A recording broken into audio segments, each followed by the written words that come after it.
خب سلام، این حیوان عمدن مریض کردن که از فریمان بیاد اینجا.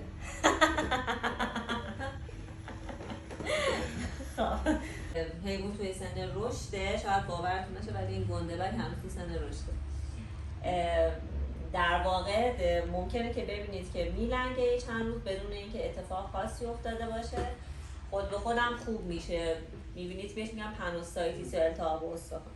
در واقع اینجوریه که لنگش از یک دست یا یک پا به دست و پای دیگه شیفت میشه و حیوان البته درد زیادی رو متحمل میشه، یعنی بهتره که توی حتی اگه هیچ کاری انجام ندیدم خوب میشه، ولی چون درد زیادی رو تحمل میکنه بهتره که از ضد دردها براش استفاده بشه. میشه سرتو بگی بالا، سرتو بگی بالا، بگی بالا.